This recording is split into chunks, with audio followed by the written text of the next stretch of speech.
This is a breaking news, and breaking in that PPP literally messaged me midstream to message me about this, and then I decided, okay, I have to talk about this.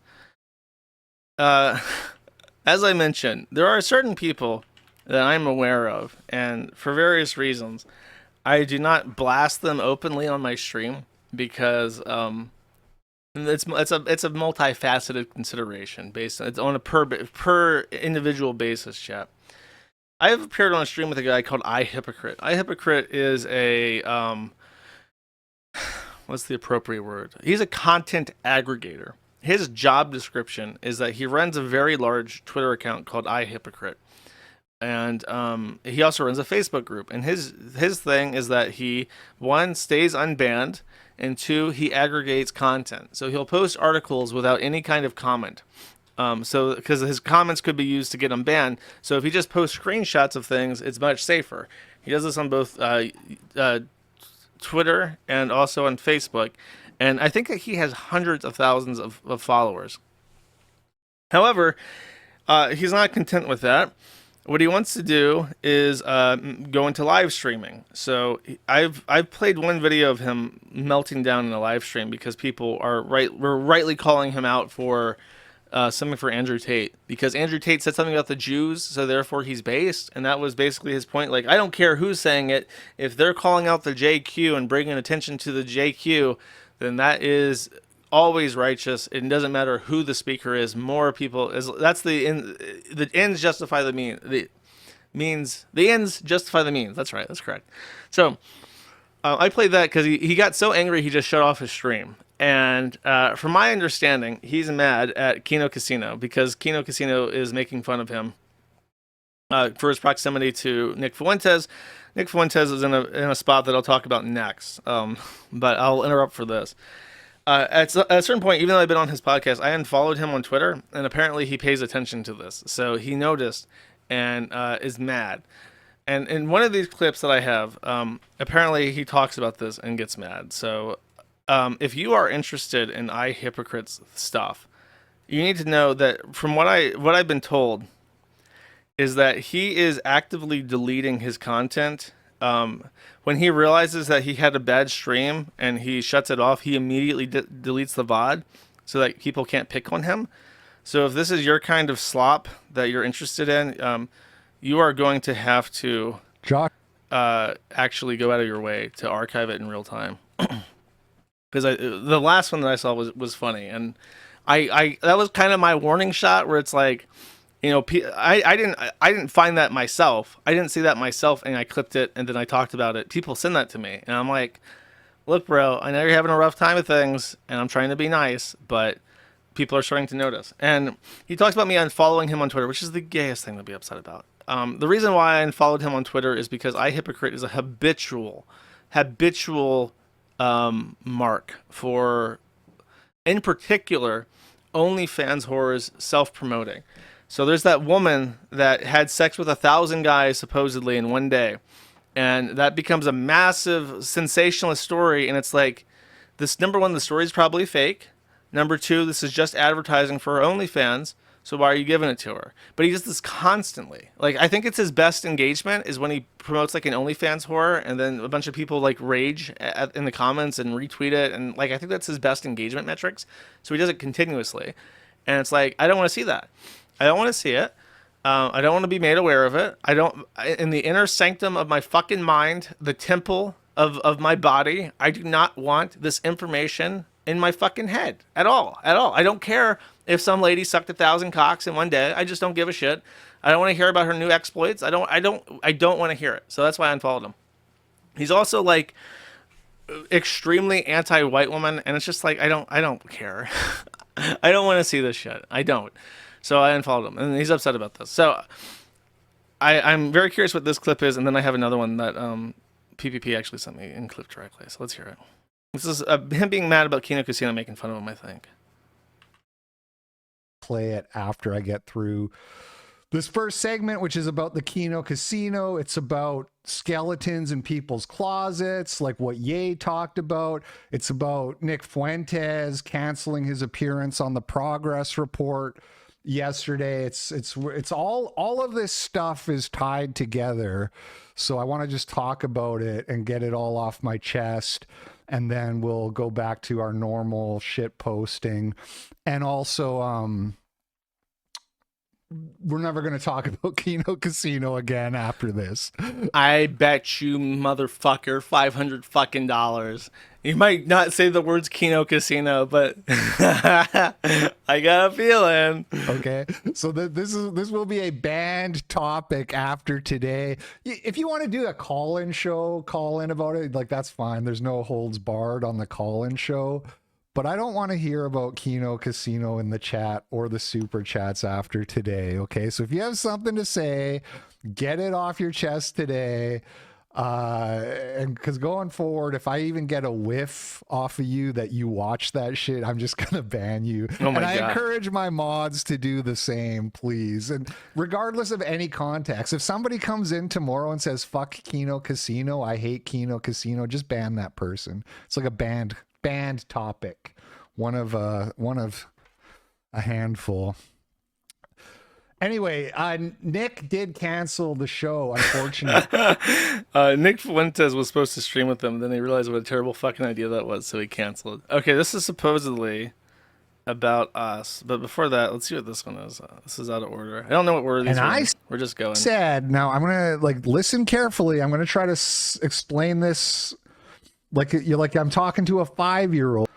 I said the quartering is not broke, and a lot of the people who are in the audience of these shows, this goes for Josh as well, whoever, don't have even close to the level of personal wealth of the quartering, and yet they're sitting there and laughing about him being broke, and that's stupid, right? This is the point.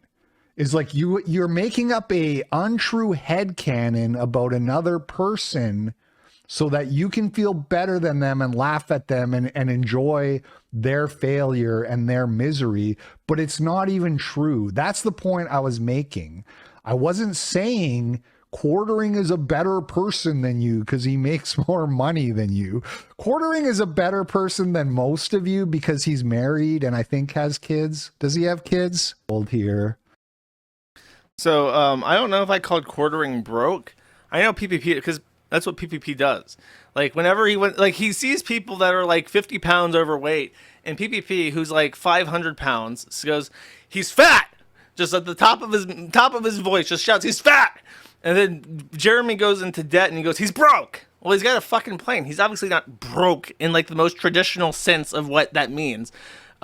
However, I would say that if he's taking out unsecured consumer debt to finance a business in his own personal name, that's a bad sign. It's either that he's out of money and can't afford to finance his own business through his own cash, or he's making bad decisions. Because if you're taking out a loan to finance your business, unless it's making money, which Coffee Brand Coffee is not, you're probably going to be, your profit margins are going to be eaten into by your interest rate.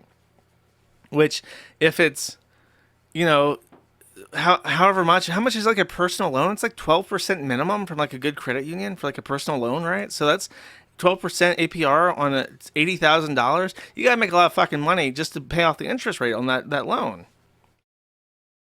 So it's not that he's broke; it's that his business is obviously broke, and the way that he's choosing to structure his assets seems weird and like a bad idea. And this one's supposedly about the unfollowing. Josh does the same thing. I got to admit, I've lost a lot of respect for Josh over the last couple of weeks. Because I've come to realize that he unfollowed me on Twitter, and I asked him why, and he said because you post fake shit all the time. It's true. Not stuff that isn't true. Not just OnlyFans stuff. He posts like a lot of stuff that is just flatly fucking wrong, especially if it's about women. Like I think I can't remember exactly what it was that I saw, but there was that Twitter thing, and I'm sorry, this is Twitter drama. This is the gayest fucking shit. But what happened is that a woman posted a TikTok about how she was upset at her husband not taking out the trash or something. There's more to it, but it got reposted to Twitter, by a woman who had an OnlyFans. So the people who were retarded and were just trying to find a reason to hate this woman for making her husband take out the trash were like, oh, she's an OnlyFans whore and she can't find the time to take out the trash. Gross. But those are two different people. And this got repopulated. Like, this circulated far. I saw people on my forum reiterating garbage that they read on Twitter that wasn't fucking true.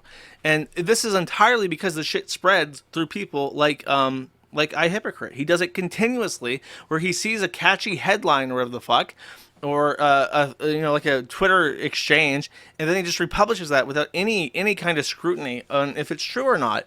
And it does damage to people who actually follow him and who believe this shit, because he doesn't do his due diligence. Which is like, if you're a content aggregator, and that's like the most friendly, nice way to phrase and frame what you do online as a content creator, is then you should take some pride in making sure that what you're republishing is actually accurate information. And he doesn't do that. He continuously saw shit that was just like fucking wrong. And I was like, yeah, okay, fair enough. Sometimes I do get it wrong. I was like, whatever. I took him at his word. But I've since come to realize that Josh doesn't like me because I don't hate Nick Fuentes. I'm sure at this point that's not it. That's not it. What a fucking cope. Like, the Nick Fuentes thing is like, yeah, it casts shade. Like, if you are associated with Nick Fuentes, it's like, what the fuck's wrong with you? But I try, I do my best to not do guilt by association, especially if it's just like, bumping elbows or whatever. It's a little bit different when it's like Vito, and then what's the other guy, Digibro, or it's like, he's staying at your fucking house and he's like actively talking about wanting to fuck kids. It's like that's where it's like the stank is so toxic, where it's like, but Nick Fuentes, like, make your fucking money, bro. I don't give a shit about Nick Fuentes. That's what it is. Because Josh has an unhealthy, weird hatred and obsession with Nick Fuentes, and Josh follows PPP. So PPP is a purveyor of truth to Josh, but not me. All right, I get it. Listen, I see what's going on here. Listen, here's the words of wisdom. You can either be fat and jolly or a skinny bitch, okay? Those are your two fucking options. You cannot be a bald bitch. If you're gonna be a gilder of lilies, you better be fucking fat and jolly about it, okay? Yeah. It's just like a weird thing. Anyway, sorry, I went on a whole tangent. Skipped ahead for the Nick Fuentes stuff because I wanted to talk about that after the iHypocrite stuff. For iHypocrite, it's just like, I don't know. Honestly, I don't know what's going on with him because I don't remember him being like so angry at people for stupid shit in the past. But now everybody, like, he wants to mess with PPP. PPP is like the #1 shit flinger. When people try to like fuck with me, I mostly just ignore them because I don't find that entertaining, like that back and forth where people respond and then you respond to them. But PPP does. He's very happy to get into the shit with you. So I don't know. Maybe his total censorship ban on mentioning any kind of kinos or casinos in his chat will help him long term. But if he wants to ride or die with Nick Fuentes, you gotta tackle the gay logs where they're at, man. You can't just sit on the passenger side of this. You gotta put in the work. Thank you for watching this clip by Colonel J. This is the King of Bold here. Remember to like and subscribe. Juice!